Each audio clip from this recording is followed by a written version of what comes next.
The sky above Kareth. 9 was not a sky at all. It was a fractured veil of violet storms and drifting metallic clouds, pulsing faintly like a living organism. Lightning didn't strike. It crawled. It moved sideways, upward, coiling through the atmosphere like restless serpents. Commander Elias Varn stood at the edge of the drop ramp, staring into it. "Last chance to abort," came the voice in his comm. He didn't respond immediately.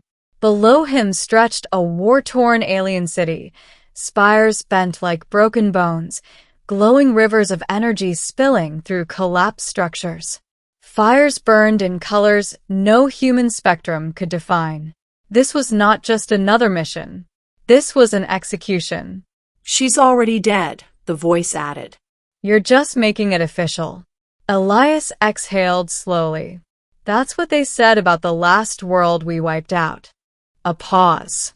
Then colder. "Don't think. Execute." The line went silent. Elias stepped forward and jumped. "I, the princess who refused to die." The descent was violent. Anti-grav thrusters fought against Kareth 9's unstable atmosphere, sputtering as lightning crawled across Elias's armor. The ground rushed up faster than expected, and he hit hard, knees slamming into fractured crystal stone. For a moment, silence. Then, a scream. Not human. Not entirely alien either. It was layered, as if multiple voices spoke at once. Elias turned. There, across the shattered plaza, stood her. The alien princess. She was nothing like the war briefings had described. No monstrous form. No towering threat. She looked fragile. Her figure was tall but slender, draped in torn iridescent fabric that shimmered like liquid light. Her skin glowed faintly, etched with shifting patterns, like constellations rearranging themselves in real time. Her eyes, they were not eyes in the human sense. They were deep, luminous voids, swirling slowly. And she was bleeding. Not red. Silver. The ground beneath her pulsed with it, as though the planet itself was drinking her life. Elias raised his weapon. She didn't run, didn't attack. She simply looked at him. "You came," she said. Her voice echoed, not through air, but through his mind. Elias tightened his grip. "You're the last of your kind. I know. You started this war." A faint smile touched her lips. "Did I? Billions dead." "And yet," she stepped forward unarmed, "you are the one here to finish it." Elias aimed directly at her chest. "Any last words?" She stopped just a few meters away, close enough that he could see the trembling in her hands, close enough that he could see she was afraid. "Finish me," she said softly. "No resistance. No defiance. Just surrender." Elias hesitated. That wasn't supposed to happen. 2. The order and the truth. "Do it." His calm crackled suddenly. They were watching. Of course they were. "This is your mission, Commander," the voice continued. "Eliminate the target." Elias's finger hovered over the trigger. Something felt wrong. "You're not fighting," he said to her. She tilted her head slightly.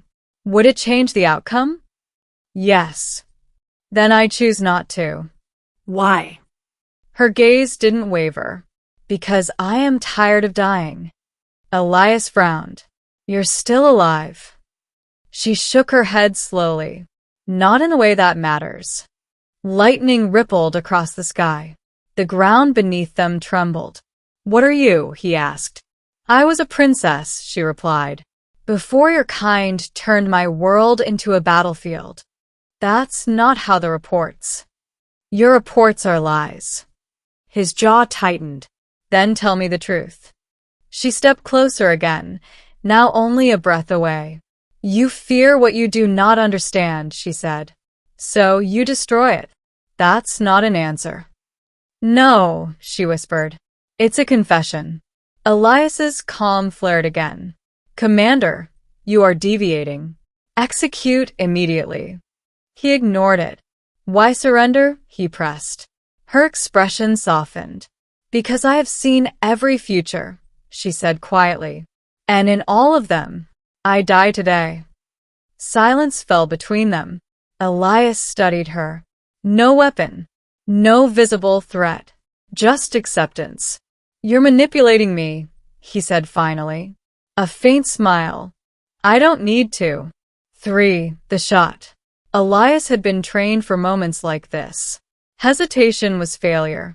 Emotion was weakness. He exhaled. Steady. Precise. He pulled the trigger. The blast struck her directly in the chest. Light erupted. Her body jerked backward, collapsing onto the fractured ground. The silver blood spread faster now, glowing brighter. For a moment, everything was still. Then, her eyes found his again, and she smiled. Thank you, she whispered. Then she stopped moving. 4. What should have been the end. Target eliminated, Elias said into his calm. Confirmed, came the response. Extraction inbound. But Elias didn't move. Something was wrong. The ground beneath her body was reacting. The silver blood wasn't just spreading. It was forming patterns. Symbols. Elias stepped closer. The symbols pulsed, rising from the ground like living code. What the hell? Her body began to dissolve. Not decay. Transform. Light spilled outward, wrapping around his boots, climbing his armor. System breach detected. His suit AI warned. Unknown energy integration. Shut it down. Unable to comply. The light surged. Memories flooded his mind. Not his own. A different world. A peaceful one. Kareth. 9 before the war. Towering structures of living crystal. Beings of light and thought. And then, humans arriving. Fear. Misunderstanding. Violence. The first strike. Not from them. From humanity. Elias staggered back. No, that's not possible. You see it now, a voice whispered. He froze. She stood before him, unharmed, but different. Translucent. Ethereal. You're dead, he said. Yes, she replied calmly. You took my life. His pulse raced. Then what are you? She stepped closer. Your future. The gift he didn't ask for. You killed me, she continued. And in doing so, you fulfilled the only path left. Elias shook his head. This is some kind of illusion. No. She reached out. Her hand passed through his armor and into him. Elias gasped. Not pain. Something else. Warmth. Connection. I have no body now, she said. But I still exist. Inside my head, inside your reality. That's not how anything works. It is now. The storm above them intensified, spiraling inward. You said you saw every future, Elias said slowly. Yes. And in all of them you die. She nodded. But this, he gestured around them.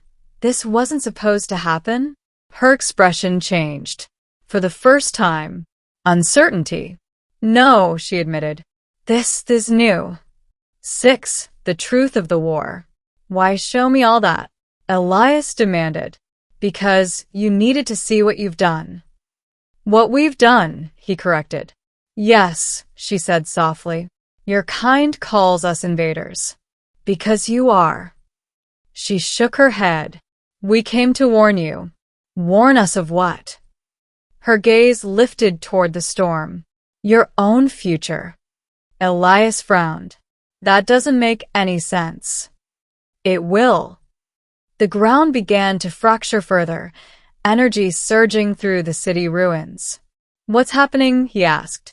She looked at him. The consequence of your choice. I followed orders. And yet, she stepped closer. You hesitated. His chest tightened. That moment, she said, changed everything. 7. A Future Rewritten. The sky split open. Not metaphorically. Physically. A tear formed above them, revealing something beyond the storm. Darkness. Endless. Alive. Elias stared upward. What is that? Her voice was quiet now. What we came to stop. A shape moved within the darkness. Massive. Unfathomable. Your species was never meant to find us, she said. Because once you did, it would find you too. Elias stepped back. You're saying this war was a mistake? It was the beginning. The ground shook violently. Buildings collapsed. The tear in the sky widened. We don't have time, she said. For what? She looked directly into his eyes. To give you what comes next. 8, the choice. I can't stop that, Elias said. No, she agreed. But you can survive it. How? She stepped closer, her form flickering. By becoming something more. His heart pounded. No. You don't have a choice. I always have a choice. Not anymore. She reached for him again. This time, he didn't pull away. What happens to me? He asked. She smiled faintly. You become the bridge. Between what? Us and what comes after. The darkness above shifted again. Closer now. Hungry. Elias closed his eyes. Do it. 9, the transformation. Light consumed him. Not burning. Not destroying. Rewriting. Every cell. Every memory. Every piece of him. He felt her thoughts, her past, her pain. And she felt his. 2 minds. 1 existence. The storm vanished. The ruined city faded. Only the tear remained. Elias opened his eyes. But they were no longer just his. We are, he began. Something new, she finished. The entity in the sky moved. And, for the first time, it hesitated. X, the future begins. The war was over. But not in the way anyone expected. Elias, no, they stood beneath the fractured sky, no longer fully human, no longer what she once was. Something else. Something that shouldn't exist. You took my life, she whispered within him. And you gave me a future, he replied. The darkness began to retreat. Not defeated, but delayed. Watching. Waiting. We bought time, he said. For them. For everyone. She was quiet for a moment. Was it worth it? Elias looked at the horizon, at a world that no longer belonged to either of them. I don't know, he admitted. Then we find out, she said. Together. 11. Epilogue. The bridge between worlds. Years passed. Or something like years. Time didn't move the same way anymore. Elias walked among humans again, but they no longer saw him as one of their own. Some called him a myth. Others a warning. A few, a savior. He watched over them. Guided them. Quietly. Because now he understood. The universe was not empty. It was watching. And one day, it would return. But this time, humanity wouldn't face it alone.